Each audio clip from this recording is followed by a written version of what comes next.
Gabriel Faure was a French composer. When he was 9 years old, he went to Paris to the School of Classical and Religious Music. When the famous French composer Camille Saint-Saëns took charge of piano studies, Faure became one of his students. He had a fascination for church music of past centuries, including and most especially Gregorian chant and music of the Renaissance.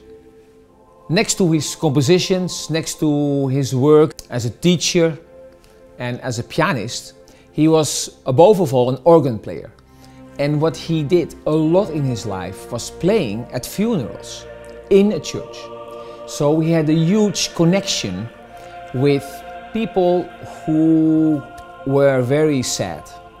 And he saw also in what kind of state everybody was when they went to a funeral. And he thought that it could be different.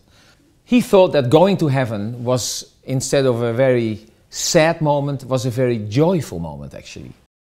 The Requiem was originally composed in 1887 and first performed at La Madeleine, a Roman Catholic church in the center of Paris on January 9th, 1888.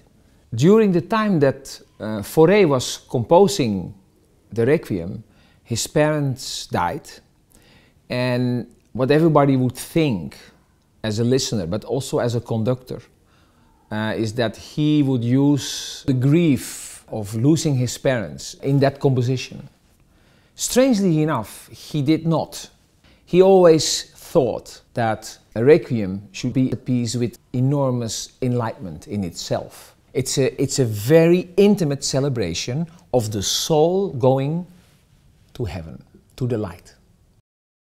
Although there is nothing more that I love than my orchestra, I think it is a piece for chorus and orchestra, and not a piece for orchestra and chorus. The chorus is the human voice, which is always the most beautiful instrument, and after that all the other instruments come. But the chorus is the main voice. That's the voice of every Requiem. Although I really like if they sing really as Latin as possible, I think the meaning behind the speech, the involvement of every individual singer of the chorus is at least as important as the pronunciation of the Latin.